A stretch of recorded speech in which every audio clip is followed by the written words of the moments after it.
Hi friends, இதுவும் வந்து ஒரு பேட்ச் ஒர்க் ப்ளவுஸ் தான்.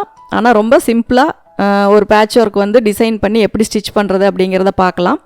அதுக்கு முன்னாடி நம்ம சேனலை சப்ஸ்கிரைப் பண்ணாதவங்க சப்ஸ்கிரைப் பண்ணிக்கோங்க. பக்கத்தில் இருக்க பெல் சிம்பிளை ப்ரெஸ் பண்ணிக்கோங்க. வீடியோஸ் போடும்போது அப்போ தான் உங்களுக்கு உடனே நோட்டிஃபிகேஷன் கிடைக்கும். லைக் பண்ணுங்கள், ஷேர் பண்ணுங்கள், கமெண்ட்ஸ் பண்ணுங்கள். உங்களுக்கு ஏதாவது டவுட்ஸ் இருந்தால் கொஸ்டின் கமெண்ட்ஸில் போடுங்க, நான் உங்களுக்கு ஆன்சர் பண்ணுறேன். இப்போ இந்த வீடியோ வந்து இந்த ப்ளவுஸ் வந்து எப்படி ஸ்டிச் பண்ணுறது அப்படிங்கிறத பார்க்கலாம்.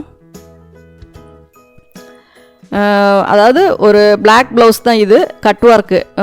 இதுக்கு முன்னாடி நம்ம ஒரு வீடியோவில் பார்த்தோம், அது வந்து அடித்து வெளியில் திருப்பி பேட்ச் ஒர்க் பண்ணுற மாதிரி.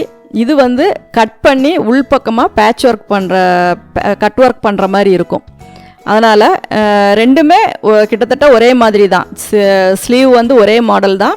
பேக்கில் மட்டும் அந்த சிம்பிளாக ஒரு டிசைன் மட்டும் வைக்கிறோம். இது மாதிரி இருந்தாலும் உங்களுக்கு பார்க்குறதுக்கு நீட்டாக இருக்கும். ஏன்னா நம்ம ரொம்ப கிராண்டாக பேட்ச் ஒர்க் பண்ணுற சாரீக்கெல்லாம் அந்த மாதிரி பண்ணிக்கலாம். ரொம்ப சிம்பிளாக இருக்கிற சாரீக்கெல்லாம் இந்த மாதிரி டிசைன்ஸ் வந்து நம்மளும் சிம்பிளாக வச்சு பண்ணி போட்டோம் அப்படின்னா உங்களுக்கு டிஃப்ரெண்ட்டாக தெரியும்.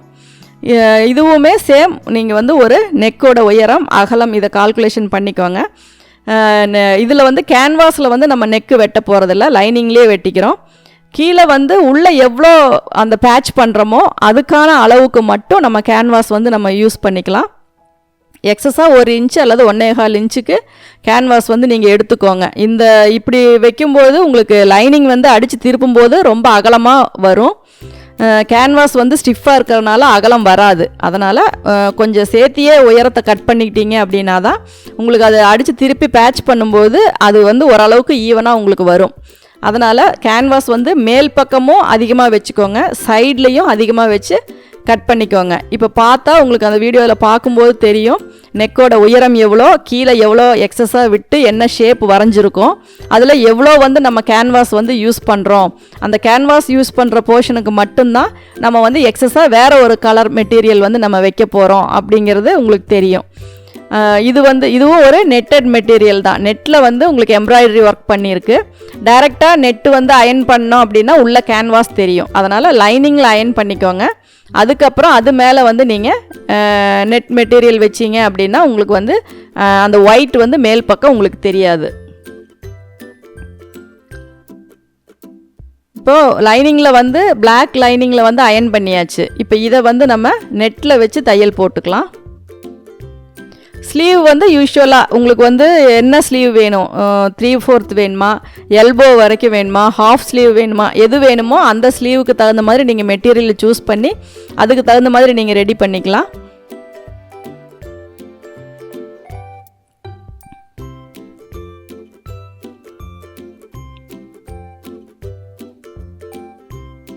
இப்போ இது வந்து அப்படியே வச்சு பேட்ச் பண்ணுறது, ஏன்னா அடித்து திருப்ப முடியாது. நமக்கு வந்து பிளாக் வந்து அதுக்கு லைனிங்காக தான் கொடுத்துருக்கோம். அதனால் இதை தைச்சதுக்கப்புறம் வேற ஒரு கிளாத்தை வச்சு நம்ம அடித்து வெளிப்பக்கமாக திருப்பிக்கலாம்.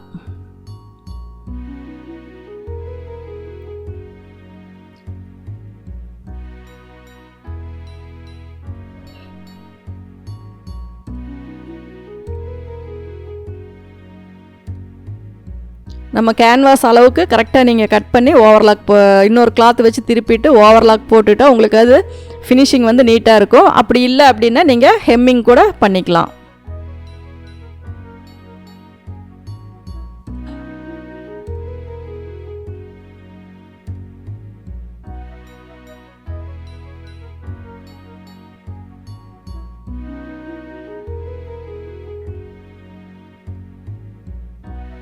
இப்போ பார்த்தீங்கன்னா உங்களுக்கு ஃபுல் பிளாக்காகவே தெரியும். அதனால் உள்ளே இருக்க ஒயிட் வந்து நமக்கு தெரியாது. லைனிங் வைக்காமல் விட்டுட்டீங்க அப்படின்னா உங்களுக்கு அந்த கேன்வாஸோட ஒயிட் கலர் வந்து உங்களுக்கு மேலே தெரியும். இது வந்து லைனிங் கிளாத்து கூட நீங்கள் வச்சுக்கலாம். மேலே வந்து எக்ஸஸாக ஒரு கிளாத்தை வச்சு அடித்து திருப்பிக்கலாம். மேல் பக்கம் வந்து உங்களுக்கு கவர் பண்ணிவிட்டு சைடு எல்லாமே பிசுறு இருக்கிற மாதிரி நீங்கள் அடித்து திருப்பிக்கலாம்.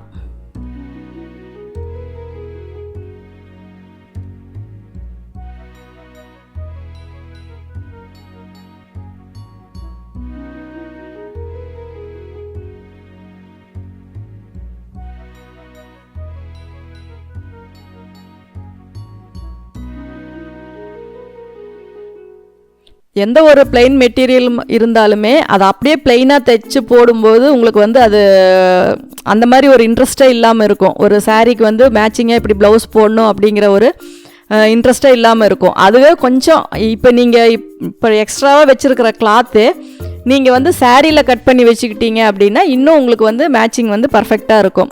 அதாவது ஒரு ரன்னிங் ப்ளவுஸ் வர சாரியில் ஒரு பிளைன் இதை எடுத்துகிட்டு அதில் எக்ஸ்ட்ரா அந்த ரன்னிங் ப்ளவுஸை கட் பண்ணி இந்த மாதிரி பேட்ச் ஒர்க் பண்ணிக்கிட்டீங்க அப்படின்னா பார்க்குறக்கு இன்னும் நீட்டாக இருக்கும். ஏன்னா உங்களுக்கு வந்து ஒரே மாதிரி ரன்னிங்லேயே அப்படியே ப்ளவுஸ் போட்டால் அது வந்து உங்களுக்கு சாரீ ப்ளவுஸ் எல்லாம் யூனிஃபார்மாக தெரியும். இந்த மாதிரி பர்டிகுலர் போர்ஷனுக்கு மட்டும் அதை யூஸ் பண்ணிவிட்டு மற்ற இடத்துக்கெல்லாம் பிளெயின் கிளாத் போட்டிங்க அப்படின்னா உங்களுக்கு பார்க்குறதுக்கு நல்லா நீட்டாக இருக்கும். மற்றவங்க போடுறத விட நம்ம கொஞ்சம் டிஃப்ரெண்ட்டாக போடணும் அப்படின்னா ஏதாவது ஒரு சின்ன சின்ன சேஞ்சஸ் பண்ணி போட்டோம் அப்படின்னா உங்களுக்கு பார்க்குறதுக்கு நீட்டாக இருக்கும். அதே மாதிரி நிறைய எந்த ஒரு மாடலாக இருந்தாலும் அடிக்கடி தைச்சிக்கிட்டே இருந்தீங்க அப்படின்னா உங்களுக்கு அந்த ஃபினிஷிங் ஒர்க்கெல்லாம் ரொம்ப நீட்டாக வரும். சின்ன ஒர்க்காக இருந்தாலும் சரி, பெரிய ஒர்க்காக இருந்தாலும் சரி, ரொம்ப சிம்பிள் அப்படிங்கிறது எதுவாக இருந்தாலுமே நீங்கள் வந்து அடிக்கடி எந்த ஒரு பேட்ச் ஒர்க் பார்த்தாலும் அதை ட்ரை பண்ணிங்க அப்படின்னா உங்களுக்கு நல்ல எக்ஸ்பீரியன்ஸ் அதில் கிடைக்கும். ஏன்னா இப்போ கொஞ்சம் வருஷமாக தான் உங்களுக்கு வந்து இந்த மாதிரி பேட்ச் ஒர்க்கு, இந்த பைப்பிங்கு இது எல்லாமே வருது. அதுக்கு முன்னாடி எல்லாமே நார்மலாக ஒரு லைனிங் ப்ளவுஸ் கூட அதிகம் தைக்க மாட்டாங்க, ரொம்ப ரேர். உங்களுக்கு ஃபுல் ஆயில் ப்ளவுஸ் மட்டும்தான் மேக்ஸிமம் எல்லாருமே தைப்பாங்க. லைனிங் ப்ளவுஸு அந்த சாரியில் வர்ற ப்ளவுஸ் எல்லாமே கூட யாருமே ரொம்ப யூஸ் பண்ணாமல் இருந்தாங்க. இப்போ கிட்டத்தட்ட ஒரு 7-8 வருஷமாக தான் உங்களுக்கு அதிகமாக இந்த லைனிங் ப்ளவுஸ் எல்லாமே ஸ்டிச் பண்ணி சாரியில் எந்த ஒரு ப்ளவுஸ் வந்தாலுமே ஸ்டிச் பண்ணுறாங்க. அதுவும் இன்னும் சமீப காலமாக தான் உங்களுக்கு அதில் வர்றதை பேட்ச் ஒர்க் பண்ணி போடணும் அப்படிங்கிற அந்த இன்ட்ரெஸ்ட்டு இப்போ தான் எல்லாருக்குமே நிறைய பேருக்கு வந்திருக்கு. அதனால் உங்களுக்கு ஒரு ட்ரெஸ் போடும்போது ஒரு டிஃப்ரெண்ட்டாக ஒன்று மாற்றி போடணும் அப்படின்னு தோணுச்சுன்னா உடனே அதை நீங்கள் ட்ரை பண்ணி போட்டு பார்த்தீங்க அப்படின்னா தான் நீங்கள் போட்டிருக்கிறத பார்த்து தான் அடுத்தவங்க வந்து கஸ்டமர் ஆகட்டும் இல்லை வேறு யாராகட்டும் அந்த மாதிரி டிசைன் வேணும் அப்படின்னு சொல்லி லைக் பண்ணி கேட்பாங்க. அதனால் நம்மளால் முடிஞ்ச அளவுக்கு நம்ம டிஃப்ரெண்ட்டாக ஏதாவது ஒரு சின்ன சின்ன ஒர்க் பண்ணி நம்ம போட்டோம் அப்படின்னா தான் அதில் பார்க்குறதுக்கு அந்த ஃபினிஷிங்காக இருக்கட்டும், ஒரு எக்ஸ்பீரியன்ஸாக இருக்கட்டும், ஒரு ஃபிட்டிங்காக இருக்கட்டும், நம்ம முதல்ல ஸ்டிச் பண்ணி போட்டு பார்த்துட்டோம் அப்படின்னா கான்ஃபிடெண்ட்டாக அதை அடுத்தவங்களுக்கு பண்ணும்பொழுது இது மாதிரி தான் அவங்களுக்கும் இருக்கும் அப்படிங்கிறது நமக்கு நல்லா தெளிவாக தெரியும். அதனால் உங்களால் எந்த ஒரு சின்ன பேட்ச், ஒரு சின்னதாக ஒரு ரெடிமேட் பேட்ச் வாங்கி ஒட்டி இருந்தால் கூட அதை வாங்கி நீங்கள் ஒட்டி ட்ரை பண்ணி பார்த்தீங்கன்னா தான் அது எக்ஸ்பீரியன்ஸ் ஆகும். பார்த்துட்டு செஞ்சுக்கலாம் அப்படின்னு விடுறத விட ஒன்று பார்த்து அதை ஒரு தடவை நீங்கள் செஞ்சு பார்த்துட்டீங்க அப்படின்னா தான் உங்களுக்கு வந்து அதில் அந்த விஷயத்துக்குள்ளே என்னென்ன விஷயங்கள் வந்து நம்ம கற்றுக்க முடியும் அப்படிங்கிறது நீங்கள் ஓனாக உங்களுக்கு செஞ்சுக்கிட்டால் தான் உங்களுக்கு தெரியும். அதனால் எந்த ஒரு ஒர்க்காக இருந்தாலும் பார்த்த உடனே அதை ட்ரை பண்ணி பார்க்கணும் அப்படின்னு நீங்கள் அதை செஞ்சு பாருங்கள். இப்போ ஃபஸ்ட்டு அடித்து உள்பக்கம் இருந்து வெளிப்பக்கம் திருப்புறதுக்கு வந்து நம்ம நெக்கு வெட்ட போகிறதில்ல, நெக்கு அடித்து திருப்ப போகிறதில்ல. ஆனால் இது வந்து கட் ஒர்க் பண்ணி உள்ளே பேட்ச் பண்ணுறோம். அதனால் நெக்கை வந்து நம்ம அடித்து திருப்பிக்கலாம்.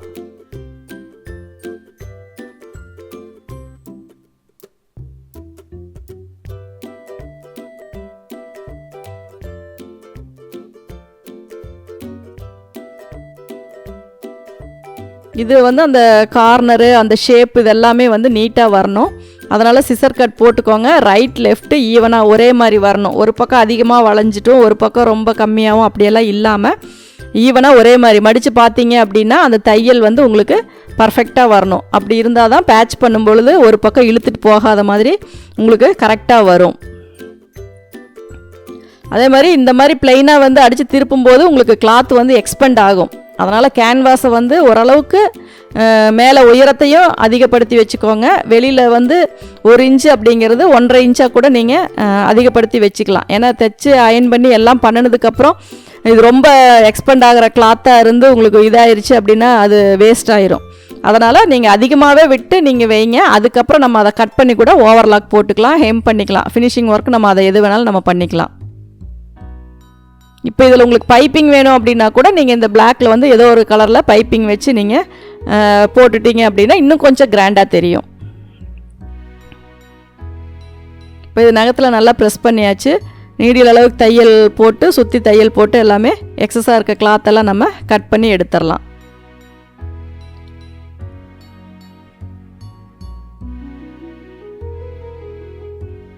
அந்த ஷேப் மட்டும் ரைட் லெஃப்ட் மாறாமல் வரணும். வலது பக்கம் எப்படி இருக்கோ இடது பக்கமும் அதே மாதிரி ஷேப்பு தான் நமக்கு வரணும்.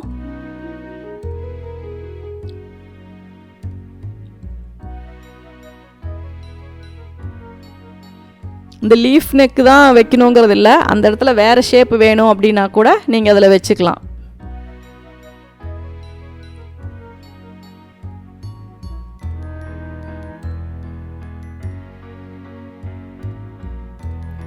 இதுலேயும் கரெக்டாக கீழே இருக்க லைனிங் மேல் பக்கம் வராத மாதிரி நீடில் அளவுக்கு தையல் போட்டுக்கோங்க.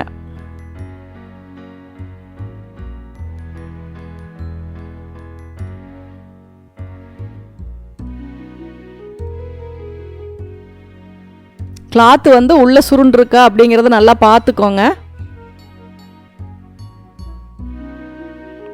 அப்படியே உங்களுக்கு அதில் இதாக இருந்துச்சு அப்படின்னா அயனிங் பண்ணிட்டீங்கன்னா உங்களுக்கு ஓரளவுக்கு தைக்கிறதுக்கு நீட்டாக வரும்.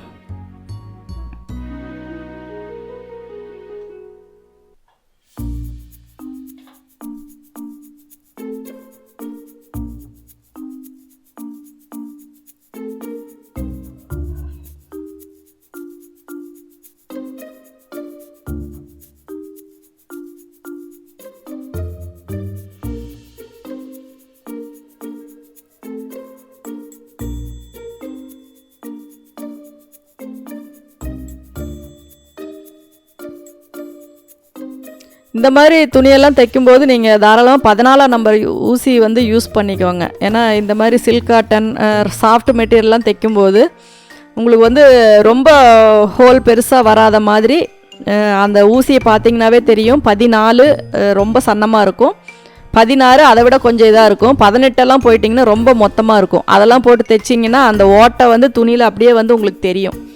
அதனால் ரொம்ப மெலிசான துணியெல்லாம் தைக்கும்போது லேடிஸ் வேர் தைக்கிறது மேக்ஸிமம் எல்லாமே வந்து நீங்கள் 14 அல்லது 16 கூட தேவையில்லை. 16ங்கும் போது சுடிதாரு இன்ஸ்கர்ட் இந்த மாதிரி தைக்கும்போது 16 போட்டுக்கலாம்.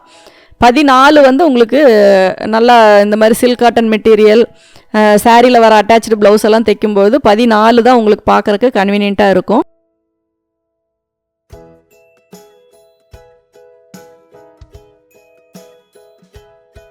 அவுட்டில் வந்து ஸ்டிச் பண்ணி நல்லா கார்னர்லேயே போடுங்க.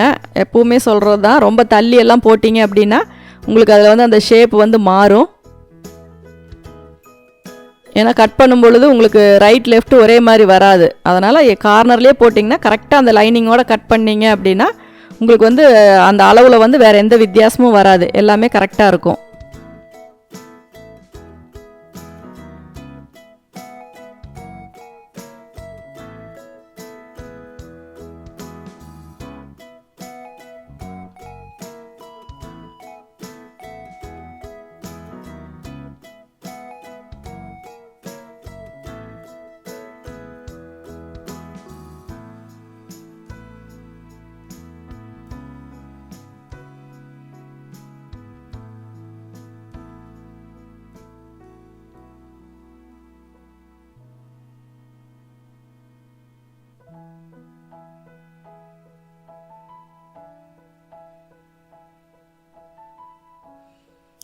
எல்லாமே கட் பண்ணிவிட்டு நாச்சஸ் எல்லாமே கரெக்டாக அந்தந்த ஷேப்பில் அந்தந்த பொசிஷனில் போட்டுருங்க. ஷோல்டருடைய உயரம் வந்து உங்களுக்கு 2 பக்கமும் மடிக்கும் பொழுது 2 பக்கமும் ஈவனாக வரணும், ஏற்றியும் தாத்தி வந்துடக்கூடாது. இப்போ பார்த்தீங்க அப்படின்னா உங்களுக்கு அந்த நெக்கோட ஷேப் வந்து லீஃப் நெக் மாதிரி அப்படியே வந்துருச்சு. இப்போ இதை மடிச்சுட்டு சென்டர் வந்து நல்லா இது பண்ணி விட்டுட்டு நம்ம பேட்ச் வந்து உள்ளே அட்டாச் பண்ணிக்கலாம்.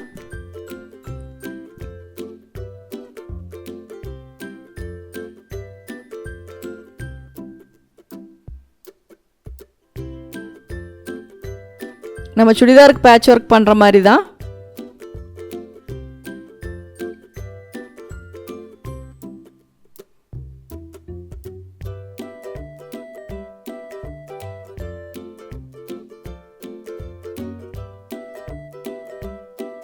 கரெக்டாக நெக்கோட உயரம் பார்த்துக்கோங்க. 9 இன்ச் இருக்குது அப்படின்னா ஷோல்டருக்கு 1/2 இன்ச்சு போகும், 9.5 இன்ச்சு வைக்கணும்.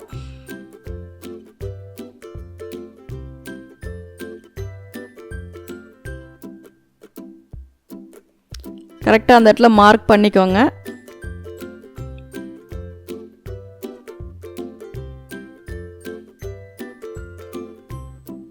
சென்ட்ரு ரைட் லெஃப்ட்டு எல்லாம் ஈவனாக வர மாதிரி கரெக்டாக அந்த இதை வச்சு நீங்கள் ப்ளேஸ் பண்ணிவிட்டு குண்டூசி போட்டுட்டு தையல் போட்டுக்கலாம்.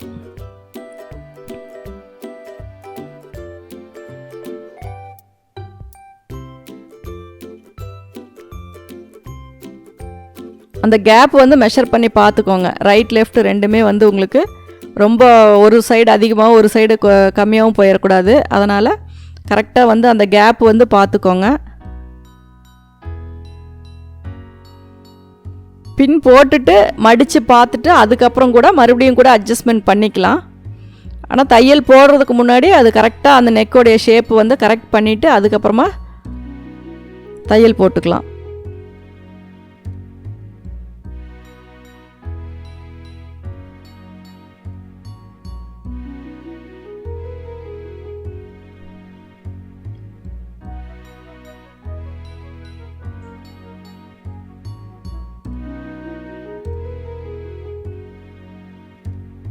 கரெக்டாக சென்டர் ஃபோல்டு பண்ணி பாருங்கள்.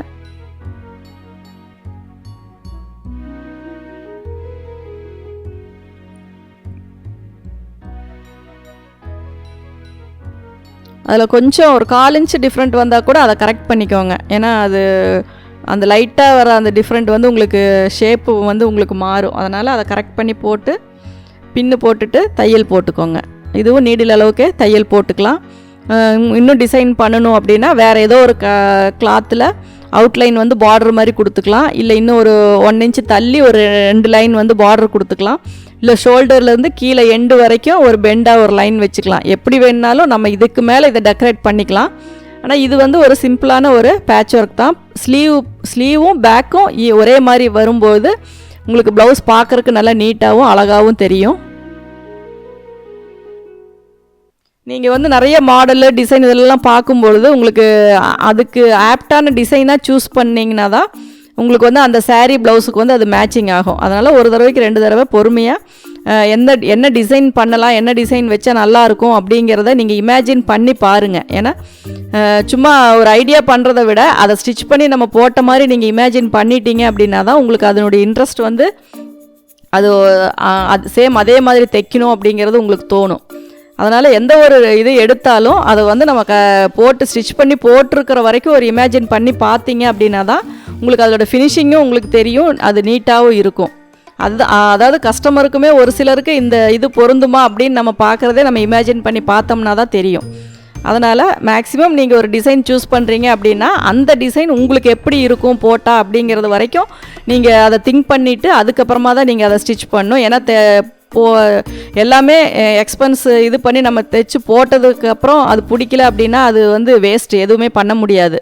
அதனால் ஒரு தடவைக்கு 2 தடவை இது ரெகுலராக நம்ம போடுவோமா, இந்த மாதிரி டிசைன் நமக்கு போட்டால் நமக்கு பிடிக்குமா, இல்லை அது வந்து நம்ம அரை மனசாக போடுவோமா, இல்லை ஃபுல் சாட்டிஸ்ஃபைடாக இருக்குமா அப்படிங்கிறதெல்லாம் ஒரு தடவைக்கு 2 தடவை நல்லா இமேஜின் பண்ணி பார்த்துட்டு இது நம்ம போட்டால் எப்படி இருக்கும் அப்படிங்கிறதையும் திங்க் பண்ணி பார்த்துட்டு அதுக்கப்புறமா எந்த ஒரு டிசைனாக இருந்தாலும் நீங்கள் சூஸ் பண்ணி போடுங்க. ஏன்னா தைச்சதுக்கப்புறம் அதை வேஸ்ட் பண்ணுறதை விட நீங்கள் அதுக்கு அப்போது நீங்கள் என்ன மாதிரி போடுவீங்க, ஏன்னா ஒவ்வொருத்தருக்கும் ஒவ்வொரு மாதிரி மைண்ட் செட் இருக்கும். ஒருத்தர் ஃபுல் கிராண்டாக போடுவாங்க, ஒவ்வொருத்தங்க சிம்பிளாக போடுவாங்க, ஒவ்வொருத்தங்க ரொம்ப சும்மா ஒரு பைப்பிங் பார்டர் அந்த மாதிரி போடுவாங்க. அதனால் ஒரு தடவைக்கு 2 தடவை நீங்கள் யோசிங்க, அது பிடிக்குமா பிடிக்கலையா அப்படிங்கிறத பார்த்துட்டு அதுக்கப்புறம் அதுக்கு தகுந்த மாதிரியான டிசைனை சூஸ் பண்ணி நீங்கள் ஸ்டிச் பண்ணிக்கோங்க. இப்போ பார்த்தீங்கன்னா சென்டரில் இது வச்சாச்சு. ஸ்லீவ் வந்து நம்ம வைக்கும்போது உங்களுக்கு பார்க்குறக்கு ரொம்ப நீட்டாக இருக்கும். ட்ரை பண்ணி பாருங்கள். Thank you viewers.